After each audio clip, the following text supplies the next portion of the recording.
we are going to talk about how to handle conflict. Who enjoys conflict? Yeah, no, I didn't think so. Not fun, though, is it? But it's a reality of life.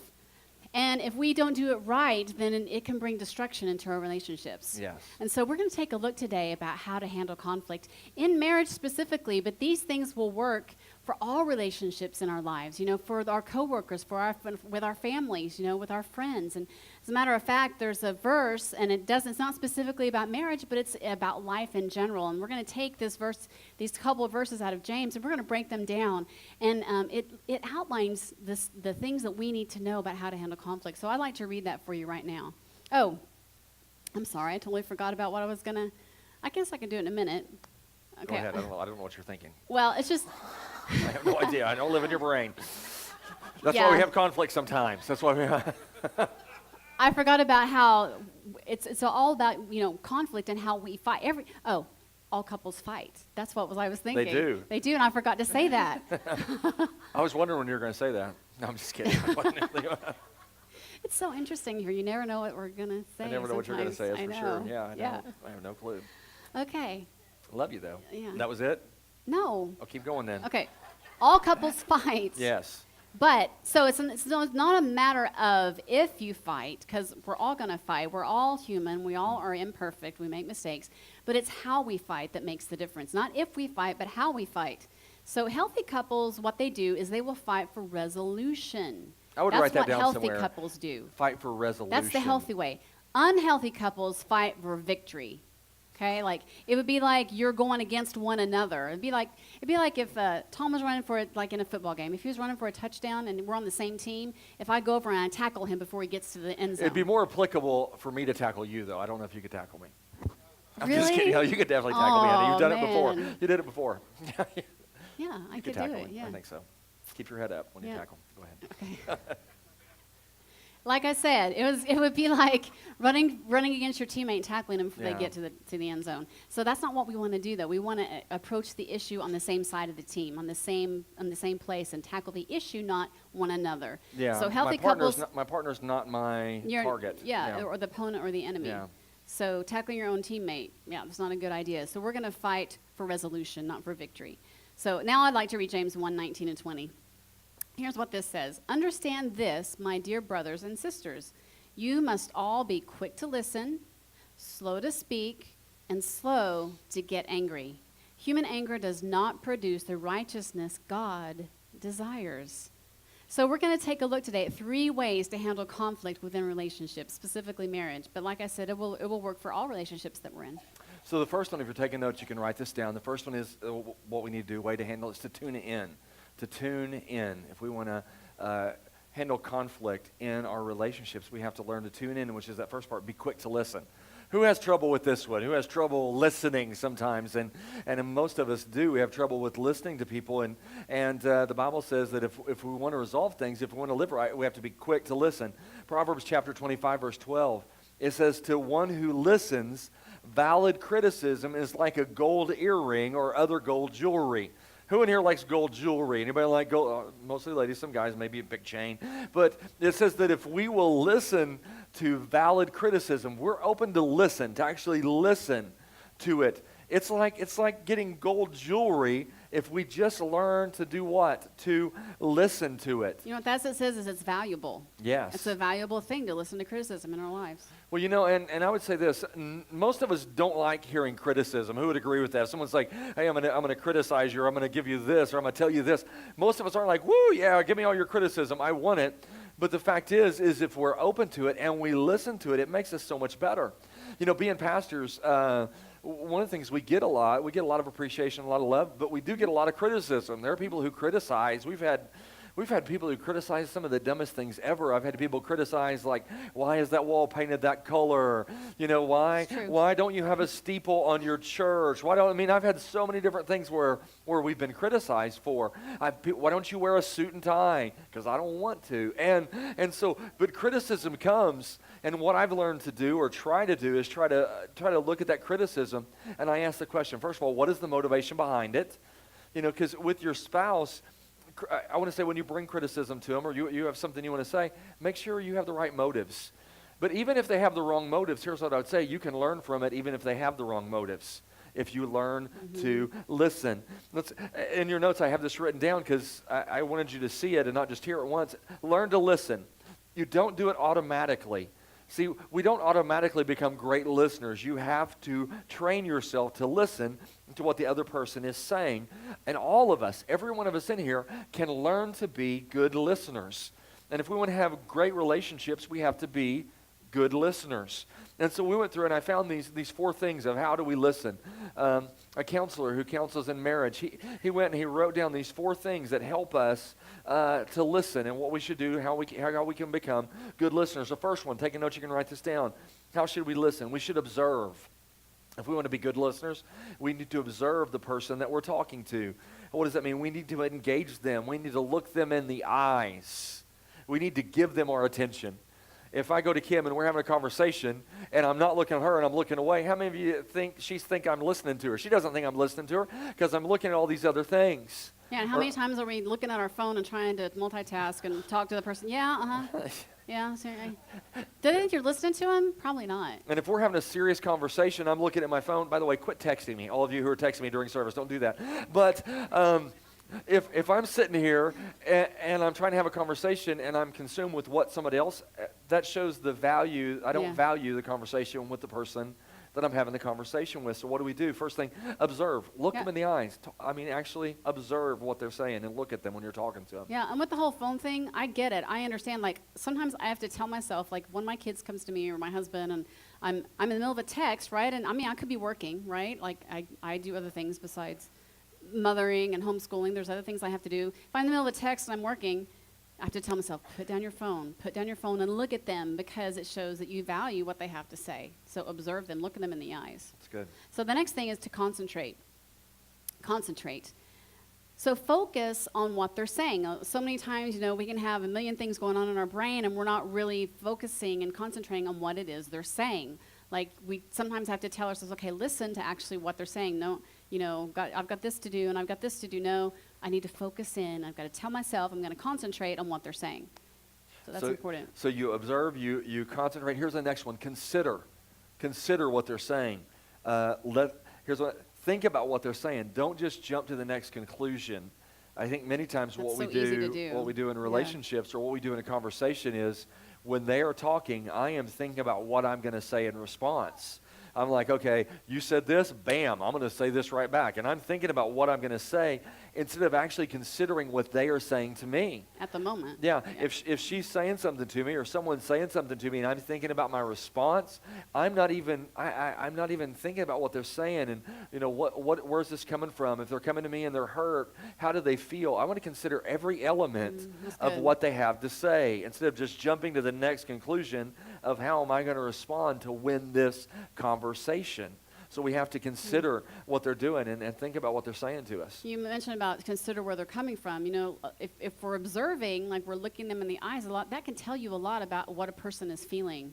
I think they said that the eye is the mirror to the soul, but truly you can sometimes see in a person whether they're in fear, like they're apprehensive or they're mad, upset. Yeah. You can see that it can be written on their face, and you will get a lot just by looking at them and concentrating on what they're saying and considering what they're saying. So the last one is to clarify. These are 4 ways how we should listen. The last one is clarify. So let the person express themselves, and this is so hard for me sometimes, but let them say everything that they need to say before we respond, right? Like, let them express themselves without interrupting. Because, I think it's rude, and sometimes it's hard to do because we want to, don't talk over them, because we want to respond to something they said 2 minutes ago, right? Because we're thinking about our response. But really, the better way to listen is just to let them finish and then respond. And you know what? If you forget what you're going to say, it'll be okay, right? Yeah. It'll be okay. Probably didn't need to be said anyway. Yeah. Probably was good. So, and then what you can do to make sure that you understand what they just said to you is you say back to them, okay, this is what you said. Here's what I hear you saying. And then repeat back to them what you think you heard. And then that gives that person a chance to say, no, that's not what I meant. And then they can clarify what it was that they meant. Because many times we can get it wrong with what the person's saying. We can interpret it wrong. Yeah, because I don't know if anybody else in here understands this. Maybe you will. it seems like many times men and women speak totally different languages.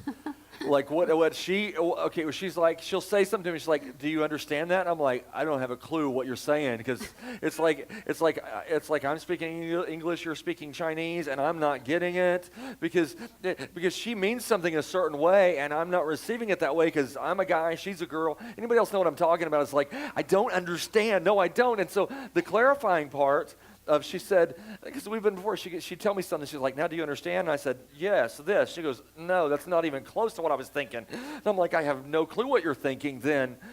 But to listen, I know when we first got married, we had trouble with this because we wanted to both talk and to be heard, and so one of the things we had to do was we went and we had a wooden spoon in our house, in our kitchen. We had a wooden spoon.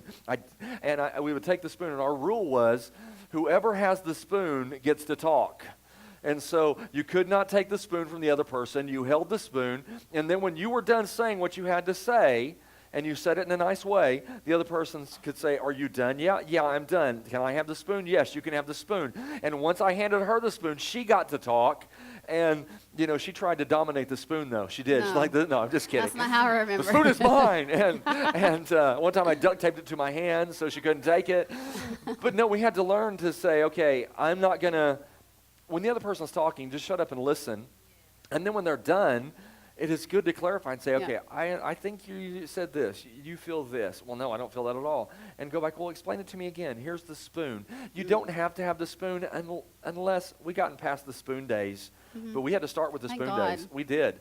We had to start with the spoon days. The other day, I almost threatened to get the spoon again. And you have to do that to clarify and to learn to listen to each other. Yeah, listening is important. I have this in your notes. It's not in the Bible, but it is in your notes. God gave us 2 ears and 1 mouth, so we would listen twice as much as we speak. I think that would be a good thing for us to learn to listen. If we want to have great relationships, tune in, be quiet, be quick to listen.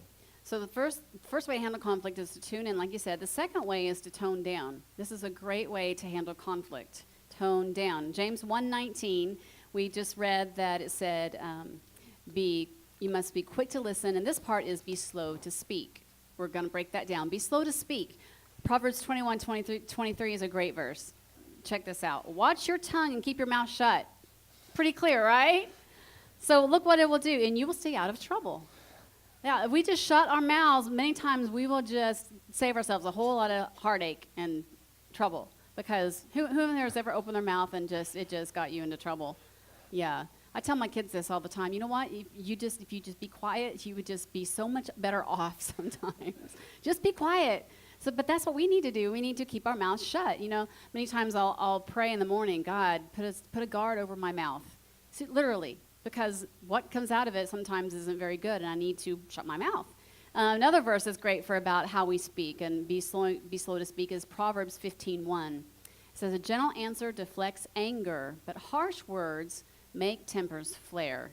I don't know if there's a truer verse in the Bible than that. Isn't that true? When you speak harshly or a certain way to somebody, you could be saying the right things, but if you say it the wrong way, if you say it with a really harsh tone or sarcastic tone, it's not going to be received well, right? So, and it's going to make tempers flare. It's going to cause a fight.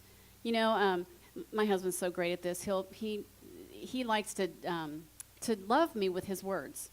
I think that's probably your number one love languages. Well, one of them. Number 2. Yeah, is what are they called? Words of affirmation. Physical touch, babe. Yeah, Physical I know touch, that's the first one. one. Yeah, that's number 1. But it's in the top 2. Uno. So he'll tell me. I know. Okay, so words of affirmation, but he does really well at this because it's one of his love languages. But he'll tell me all the time, "Oh, honey, you look beautiful." Like I'll be in my flannel pajamas in the morning with no makeup on. She my has hair's these pajamas. She has these Tweety Bird pajamas. Tweety Bird. What does I say? I say, babe, you make them Tweety Bird pajamas look hot. That's points. Yeah. He does. He'll say things like that to me. But if he came Gives to me my number 1 love language. Just kidding. Quality time. Oh, quality time. Oh, crap. Yeah, Okay. I remember that. You messed up on that one. Yeah, I did. That's good. That's all good. Yeah. Yeah, you really spoke that a few days ago. It was her birthday. Yeah. She had her 50th birthday party. And he did. On He Thursday. spent a lot of time with me that day. So that my love tank is full. Amen. Thank you. Amen. Yeah. But anyway, he could come to me if he said, "You look beautiful today." I would be like, what? I mean, that's the right word. Did y'all understand what I said? You look beautiful today, but I didn't shouted understand. it. That was the Chinese. I didn't understand. I didn't understand the lesson. Men and women talk different You look language. beautiful today, you know? That's not, that's the right words, but is the right tone? No. No. And in a fight, if we talk that way to one another, it's just gonna, man, it just goes from one level to the next like that, right? Or even sarcasm, like, you sure look great today. I mean, right? Totally says something, and it says something totally different than, you look great today. So our tone is everything, and we need to tone down. And here's what I'd like to say. In the middle of a fight, if you do what I'm about to say, and sometimes we have to force ourselves to do this, but ask yourselves these two questions. Okay, the first question is this: should it be said? Talking about being slow to speak, should this be said? You know, it's a fact that every word, every thought that's in our brain doesn't have to come out of our mouth, right? That is a scientific fact. It's been proven. You don't have to say everything that comes into your brain, say it out your mouth. As a matter of fact, I would say get a filter, right? You know what the filters on our phone or the Snapchat or whatever? If you don't have one, get one and ask the Lord to help you. Lord, put a guard over our mouth. That's a great filter, right? But no, so we need to ask the question, should it be said? Because here's the fact. Once you said it, it's out there. You can't ever take it back, can we? It's out there, and it's done its damage if it's damaging words. So the second question is, should it be said now? If you'll ask yourselves these questions in the middle of a fight, should it be said? Should it be said now? Because timing is a whole lot. Yes. It can count for a whole lot. Should I say this maybe to him while he's a little bit starting to get a little worked up or frustrated or, with me, or he's angry?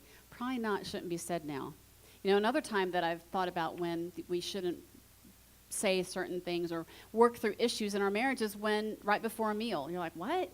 Well, think about it. You're hungry, your blood sugar drops, and there is a thing called being hangry. I promise. Hangry. Hangry. You're hungry and angry. Hangry. Yeah. So really? don't try to work. I get hungry all the time. Anybody else out there? I'm hangry. Yeah, you're hungry and you're just kind of irritated. So don't try to work through issues on your marriage right before a meal or you're really hungry, because it's not going to go well.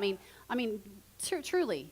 You got to think about these things. It's practical, but it's really good. Another time you probably shouldn't try to work through issues or talk about things that are a little bit heated is right before bed or when the other person's really tired. Because you can be tangry.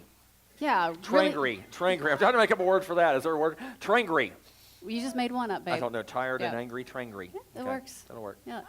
Because when you're irritable and you're so not. So hangry and tangry. Yeah, don't do hangry and tangry. Okay. Trangry. Okay. Yeah. Sorry, threw you off. No, you're good. You're good. So should it be said now? Don't do it when you're tired. So those are two things that will help you if you just ask yourself those questions before you blurt it out our mouths, right? Okay, so here's some things not to do. Oh, well, let me back up a minute. One thing that I think really has helped us, honey, in our marriage is to have marriage tune-ups. Yeah. Like during a time when when everything's going well in our relationship and there's peace, we're not trying to work through an issue and it's peaceful, then you just come together and it'd be like, hey, babe, tell me 3 things that I do really well that bless you. And he tells me a few things. You can go more than 3, but what this does, oh, honey, I love it when, you take the trash out, or you tell me I'm beautiful, or you spend time with me, you sit down and you talk to me, or we take a walk. That really blesses me when we take a walk together and you talk. But so then allow the other person to do the same thing. And what it does is it gets this really good momentum going in your relationship. It's, a really, just brings peace and blessing and fulfillment. And then after you've done that, then say, okay, what are 3 things that I can do to bless you more? What are 3 things maybe that I do that I shouldn't do that doesn't bless you? And that way that gives that person the opportunity to say some things that they can work on in themselves. So a marriage tune-up will just kind of keep things running smoothly, kind of like a car tune-up, how you get your car tuned? Have a marriage tune-up, in non-conflict times. Now, there are some things, though, not to do. And here's the first one, is never call names. Never call names. Not like the, oh, honey bear, Pookie Boo. No, I mean like the bad names, Pookie Boo. I don't know, it just came out. If you called me Pookie Boo, that'd be a bad name. I wouldn't like that. Okay. No, never call names like in a bad way. No, here's another one, never raise your voice. That's huge. We talked about the tone and everything. Like even that, maybe some of you quote that Proverbs 21:23. Watch your tongue and keep your mouth shut. I mean, don't in the middle of an argument, don't quote that verse and don't say it really loud. Don't tell your. Yeah, it wouldn't be good to quote that verse in the middle of a fight. Watch your tongue and keep your mouth shut. And I bought a tattoo of that for you, babe. So never raise your voice. It keeps things toned down. Oh, yeah. Okay. The third one is never get historical. You're like, well, did you misprint that? You mean like never get hysterical? Well, that's not good either. But no, we did mean to say historical. What do you mean? Well, back in 1992, when you did this, and you bring up the past and you throw it back at him, don't get historical. Don't do that. It doesn't do anybody any good. We're just, from this day forward, we're moving ahead, right? Yes, here's another one. Never say never or always. Never say never or always. People do that. Well, you never do this, baby. You never do that. You always are right. And never say never or always, because that immediately, boom, it's going to spark a fire. Going to spark a fire. Yeah. The last one is this. Well, it's not the last one, but the one in your notes is never threaten divorce. Never threaten divorce. That is really hitting below the belt. We don't want to do that. I mean, because if you think that divorce is an option, it's like a back door that you keep open. Let's shut that door and don't even bring up the word divorce in your conversations, because that's just, I mean, that's what the devil wants. But we're going to shut the door and not mention that. There's this. You have a bonus one that's not in your notes. It's this. Never quote your pastors during a fight. Okay? Just say, well, Pastor Tom and Kim said to do this and this and this. No, you know what? You got yourself into this. Don't bring us into it. Seriously, please, okay? I've gotten phone calls before with people complaining about, they said you said this and you said this, and now I'm like, I'm out. Go fix it. And so never quote us. Here's the next. So we have tune in, tone down. Here's the next one. Lighten up. Lighten up. Be slow to get angry. Be quick to listen. Be slow to speak. Be slow to get angry. How many of you stink at all three of these? You're like, man, I'm not quick to listen. I'm not slow to speak. I'm not slow to get angry. God can work that in us, because He said to do this. So if He said to do it, He will give us the power to be able to do it. That's right. Amen. Be slow to be angry. Ephesians chapter 4, verse 26 and 27. It says, and don't sin by letting your anger control you. Don't let the sun go down while you are angry, for anger gives a foothold to the devil. I want to say this. In this verse, I've heard so many pastors teach on, don't go to bed with conflict. Have the conflict resolved before you go to bed. Don't go to bed when you have conflict. This verse doesn't say don't go to bed when you still have a disagreement. It says don't go to bed angry. Now, I want to clarify this, because if you were to not go to bed when you had a disagreement or conflict, you would probably never go to bed. You'd be awake all the time. You'd be going to like 2 weeks of staying awake because you had a conflict. Here's what it says. It says, don't be angry when you go to sleep at night. Because the fact is sometimes late at night, I know for me, solving an issue or tackling a problem late at night is not the time for me. Yeah, should it be said now? Yeah, because I get tired, and when I get tired, my kids will even say this. Trangry. It's trangry. It's Dad late. Trangry. Yeah, tired and angry. It's Dad. It's late at night, Dad. They know that I get more irritable late at night, so they kind of leave me alone. I'm like, go to bed. I'm like, okay, Dad, it's late. I'm going to bed, because later at night I get more irritable. So to sit there and say we're going to solve this until we can't go to sleep until we solve it. We don't have to solve it, but here's what we have to do. We have to be at peace with each other.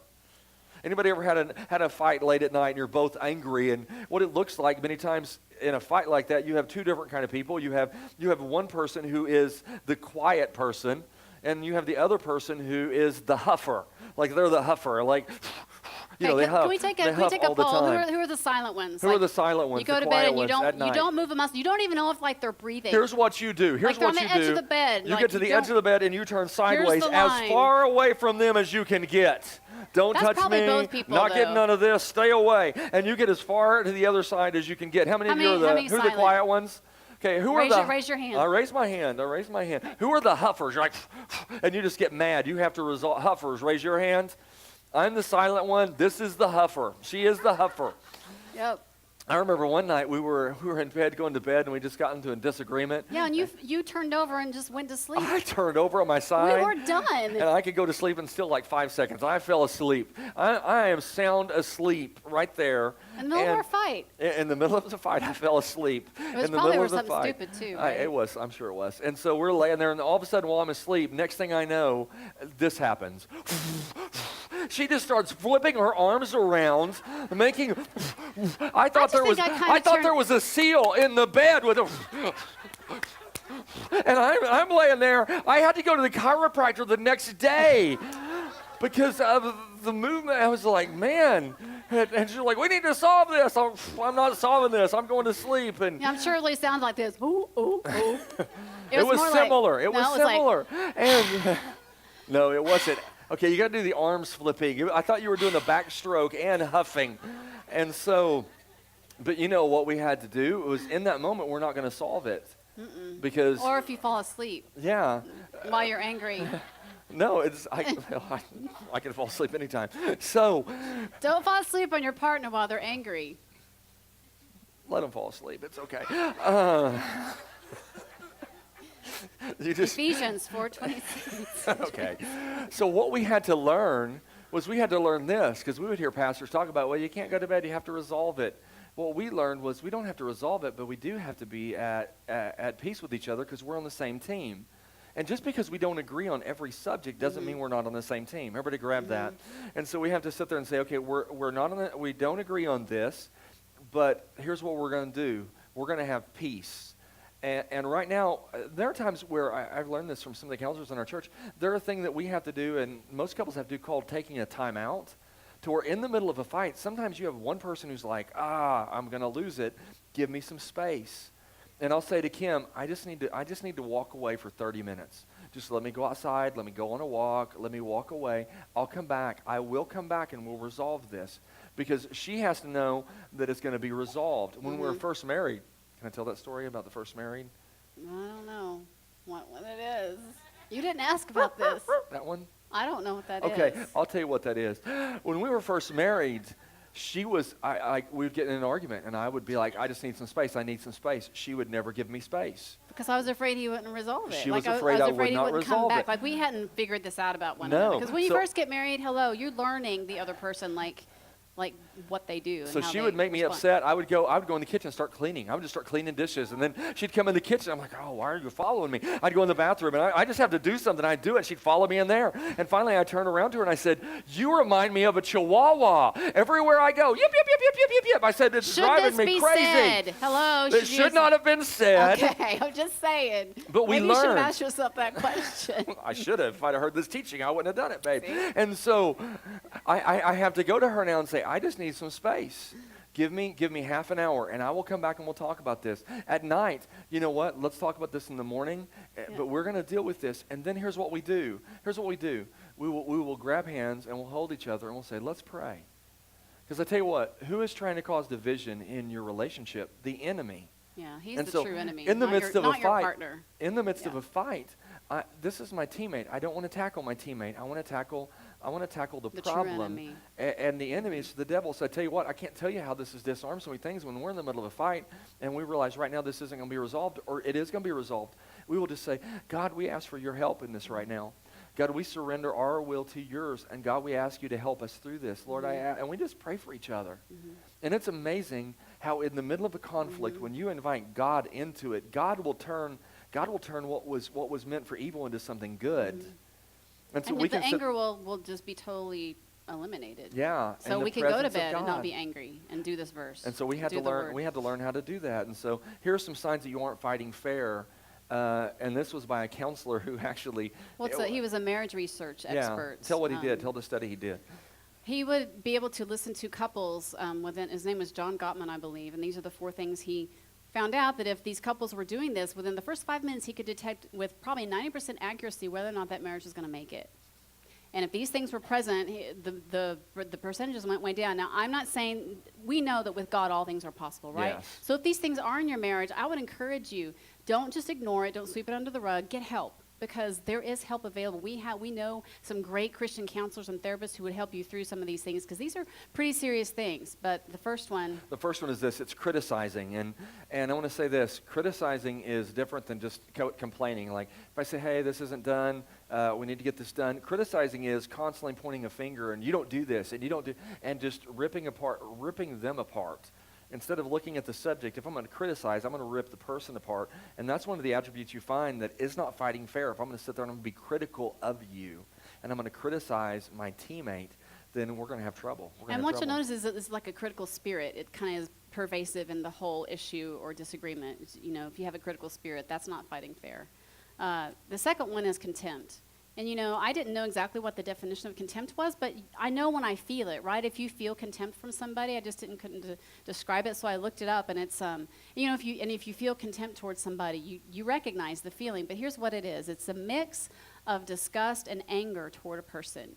That's what contempt is. And if it's in your marriage or in your relationship or in the issue that you're trying to work through, then that's not fighting fair. It's like, dismissing them. Like, what you say doesn't matter. I don't care. I'm better than you and I know better. And that's what contempt is. And some nonverbal cues that contempt is happening that you might notice is a roll of the eyes. One side of your lip goes up, that's a nonverbal cue that person is having contempt. Another one is a sarcastic tone of voice. Can I ask a question? Yes. Those eyes that women make, is that one of those? Is that a contempt thing? I don't think it's rolling. Who's ever seen those eyes? Who's ever seen the eyes that women have? They're like, you need to it's like a explain. dagger. Oh my goodness, it's hard to explain. Who's ever seen those eyes, like when a woman is mad and you see the eyes and it's like, I've just been stabbed? What is that? That's not rolling your eyes. Rolling your eyes is this. Okay, so that's not that. No. Okay, so here's the next one is defensiveness. Who's ever seen the eyes? Some of you are afraid to raise your hands. Come on. See the eyes, and I've seen that in some places. Here's the next one, defensiveness. Always blaming the other person. It's never my fault. I don't own my stuff. It's always your fault. And if you have that in a relationship, there's some trouble there. And you need to get defensiveness out of your relationship where it's not me. I don't own my stuff. It's always you. And you can make changes. You know what? God will, if you really want to make changes, ask the Lord. He will show you and he will help you how to do it. Yes. And sometimes we need help, and especially with maybe this next one is pretty big, stonewalling. Like, well, I didn't know what this word meant. I understand what it is now that I've read about it, but I didn't know that word. So here's what stonewalling is. It's a persistent refusal to communicate or express emotions.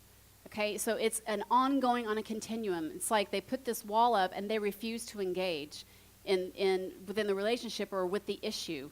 Okay, so it can look like avoiding a discussion of one's feelings, refusing to give nonverbal communication cues, like you're just a wall. There's no emotion, there's no expression.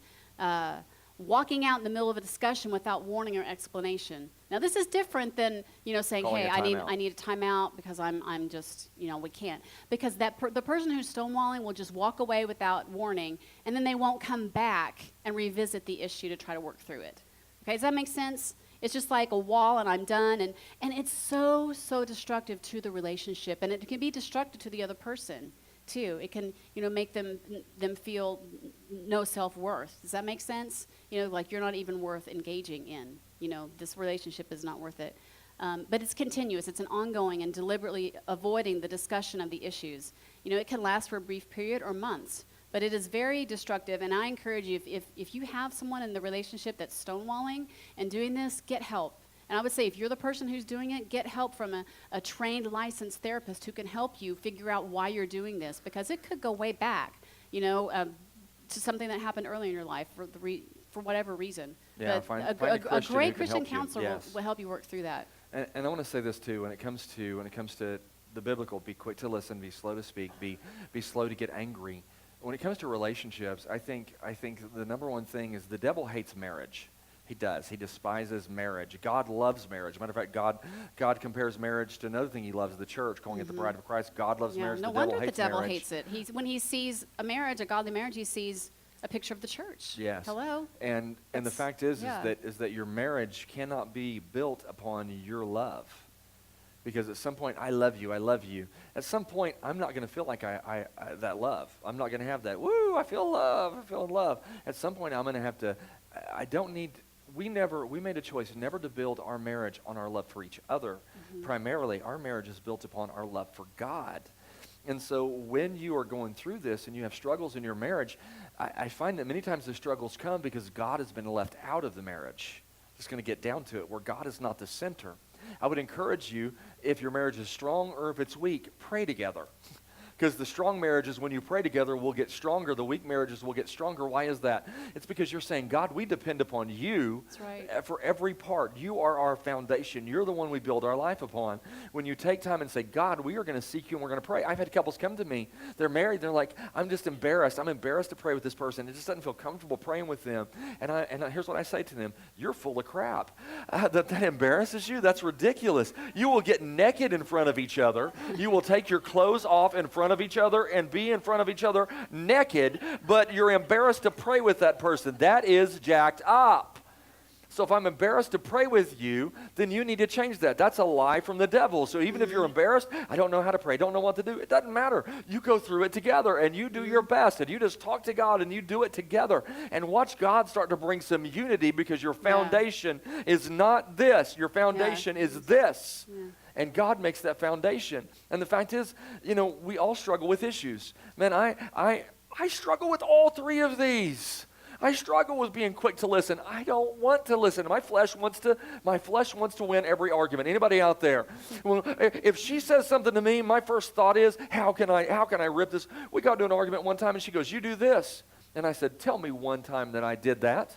Tell me the exact time, the place, what day was it? Well, I don't remember when you did it, but you did it. Well, if you don't remember when I did it, you have no proof that I did it, so that means I probably didn't do it. I, the whole time, was arguing, knowing that I did it. I knew the time, I knew the place, but I knew she wouldn't remember. And so I'm like, you're wrong, I'm right. What? How many know that doesn't look like Jesus at all? Yeah. Here's what a marriage should look like, and here's the help we need to have it In look our like this. in all of our In all of our relationships. relationships. I pray this prayer all the time. There are times where Kim and I get into an argument. I've walked out of the house for my timeout. When I walk out of the house for my timeout, I'd be like, I don't even like her. And I'm talking to the Lord. I'm not saying this. I'm not saying it to anybody else. And I'm saying, I don't even like her right now. And the Lord convicted me. He goes, don't say that. He said, say what I say. I love her like Christ loves the church. I love my wife with the love that God has, that Jesus had for the church, doing what? Laying his life down for her. In that moment, I don't feel like it, but I have to let God's word dominate my feelings. So good. every time I felt like, I just don't like her, I don't say that. I say, I love Kim like Christ loves the church. And you know what happens? That starts to build and grow in me. Here's some other things to say that we can build. 1 Corinthians 13, we're going to close with this. Love is patient and kind. I pray this all the time. This is my prayer every day. I usually don't get very deep into it because I struggle with these two the most. And I say, Lord, I thank you that I am patient and I am kind because your love lives in me. And then go ahead and keep praying. My love is not jealous. Love is not boastful or proud or rude. It does not demand its own way. These are many marriage problems right there. Everybody see that? It's proud, it's boastful, it's rude, it demands its own way. It's not irritable. It keeps no record of being wrong. What do we talk about? We talked about never get historical. It does not rejoice about injustice, but always rejoices when the truth wins out. Look at this. Love never gives up. Love never loses faith. It is always hopeful. And love never fails. What if we build our marriage not on this love alone, but on this love that is patient and kind, and let God do a work in us? Amen? Let's pray. Lord, I thank you. God, I ask you to help each one of us. I ask you to help those that are single that eventually will get married. God, that you would help them find the right person that would build a foundation, of you being that foundation. I pray for those that are married or engaged, God, that you would be that foundation for each one of us. I pray for marriages that are struggling. They feel like they're broken. God, we speak restoration life over those marriages right now. I pray for strong marriages to get stronger, and I pray for people in this room that have strong marriages that they would start to pour into others who don't, and that would be something that would grow and grow and grow. Marriage is something you created. God, you created marriage before you created the church. That's right. You created it before you created the church. It is important to you, so God, let it be important to us, and we need your help. We need your help when it comes to conflict, and we will put you at the center of helping us in every way. In Jesus' name, Yes, Lord. amen. Amen. Amen.